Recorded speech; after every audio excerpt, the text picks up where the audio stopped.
Hello everyone and welcome to another video. I haven't done a video in about 3-4 months now. To be honest, it's just because, I'm currently looking for a job. I don't have an income at the moment. I'm perfectly fine. No need to worry. It's just that I'd rather not spend too much money on figures while I'm um, look in between jobs. So that's been the reason for the for the delay in videos, and today I am here to show what I've been waiting for months now to come in the post, and it is finally here.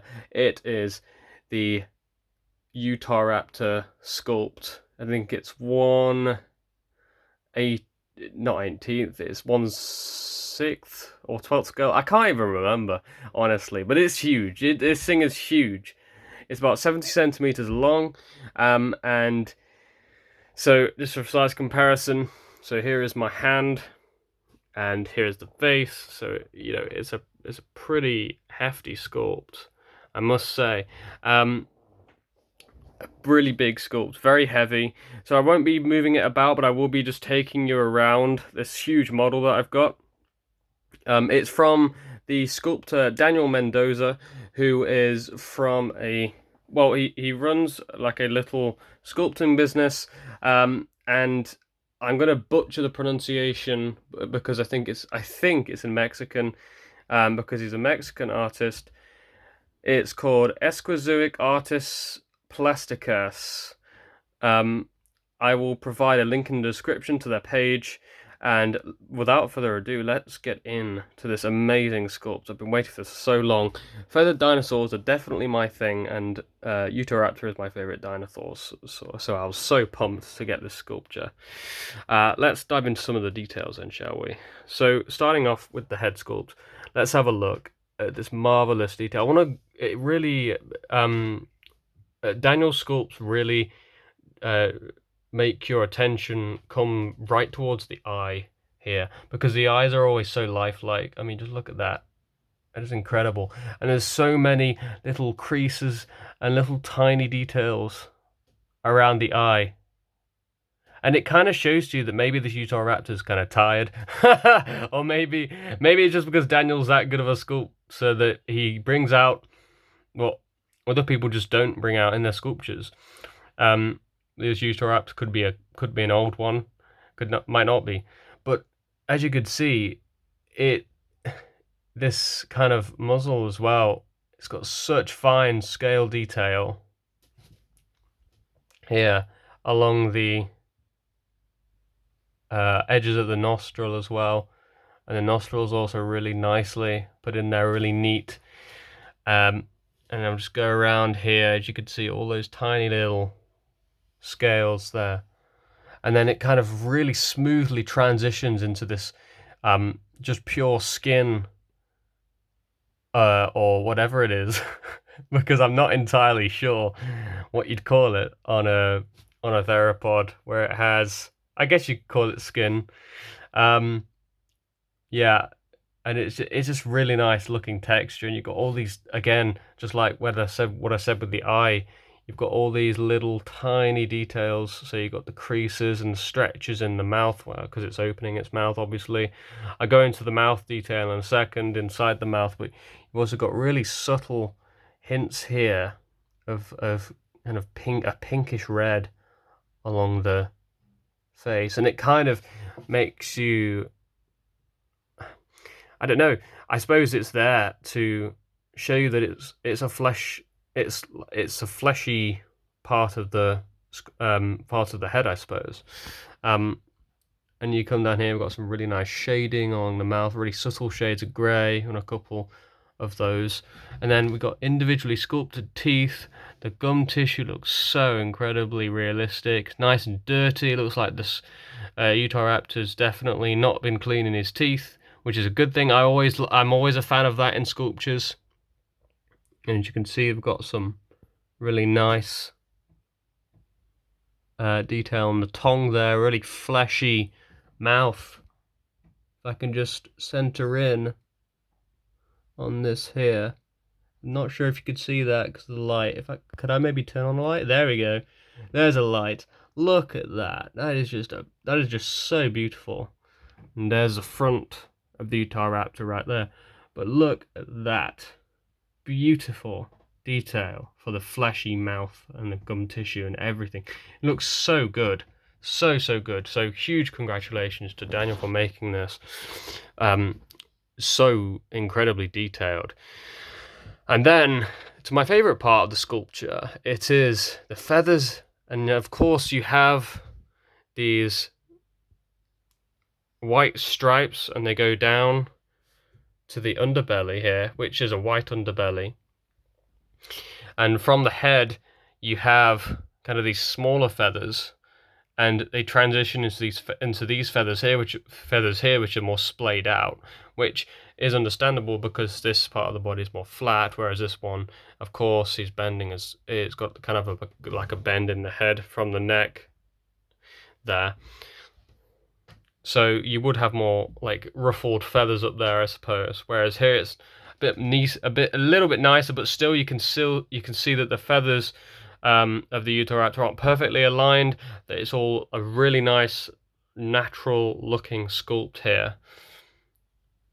You got lots of different variations in the sizes of the feathers on the torso, and I can't stress enough how awesome it is to see the variation of the feathers along the legs as well, because especially on the legs, I mean, you've got these feathers here and then you can clearly see the exquisite detail and the transition of the feathers and the way they're splayed out along different parts of the body.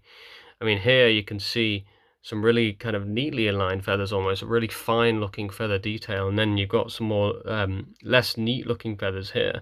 And of course we transition to the scaly part of the feet, where you have the amazing claws there, and you've got Daniel Mendoz's signature there. But look at those scoots on the toes as well. It's just amazing, and I love how it was done in yellow, but it's actually it blends really nicely with the grey, and just makes it just adds to the sculpture. The color, all the colors on here are really good. So you can see that it's really good. By the way, the sculpture is not fixed to the base. I just have it standing on the base. Just thought everyone should know that. I'm sure if you ordered one of these from Daniel that you would have, you could have it fixed to the base if you wanted to. Again, here's some awesome feather detail. And then you've got, along the leg here, you got some coloring of mixturing of white and the grey to form a kind of, what do you call it? Like a strata of feathers almost. It's really cool. And then you got the same thing here along the tail, and then of course the tail fan, which is huge. I need to stand up for this one, but I mean, look at this. You got that mixture of black and the grey and then the whites blended really nicely, and then to have such a huge tail. I mean, look at this. There's my hand and there's the tail. I mean, it's huge thing, and to be rendered in such detail is so nice. I mean, you can so clearly see each feather is sculpted with such care and then painted really nicely. No flashy looking colors or anything like that, but just a really nice looking raptor fantail there. Really nice. So then going around here, obviously you've got the underside is white, as I said. I can't really lift up the sculpture because I don't want to break it. Although it is epoxy, so it's not going to break too easily, but I can still break it. It's definite possibility, so I have to be really careful when I move it, and I can't really do that when I'm holding a camera. At the same time, I don't have enough room for a tripod, so I have to carry the camera. So it's a little bit of a complication there, but it's fine. Let's focus on a different detail of the body now. Let's go to the wings. Of course, you've got like the nearer the underside over here, and on the tail, you've got some really nice looking wings here.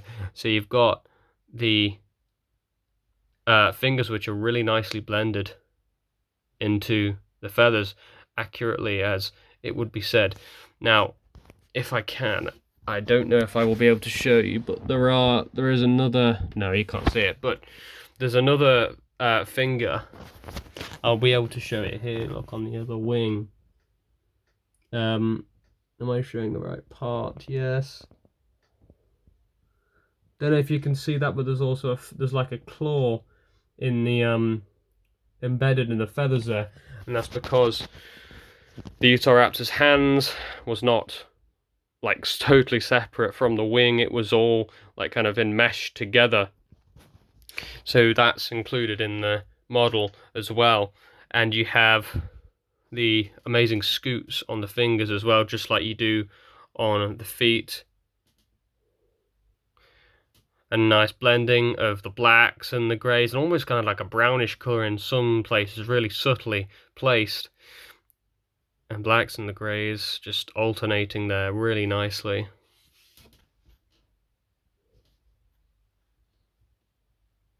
And that is basically all I really have to say about this model. I mean, I do want to point out that it is in a sort of walking pose. Perhaps it's communicating with something else, I do not know. You know, like another Utahraptor, or perhaps it's kind of making a noise at some prey. I'm not really sure. It's up to your imagination. But I do want to point out that this detail on the foot and how the sickle claw is kind of stood up like this in an upright position is really nice touch there. I really like how he's done that and preserved all the detail. Of course, just like the other leg, you have got the really nice ruffling at the bottom of the foot. You got some really nice scoot and scale detail and really nice claws as well. So yeah, really nice Utahraptor sculpt. I'm really happy with this. It will go at the top of my beast. Overlooking my Beast of the Mesozoic Raptor collection, and yeah, it will be the crown jewel of my collection. Let's say I do have a shelf that's dedicated to Maniraptorans, particularly Dromaeosaurs. So this will definitely go on that shelf. So that is the review. Thank you very much for watching. I should say, for the price point, actually, that it is what you'd really expect to pay for a high-end sculpt, like and a big one at that as well. So just be expected to pay a lot of money. The prices vary with Daniel depending on what kind of sculpture you want, what size you want, but just be prepared to pay quite a lot.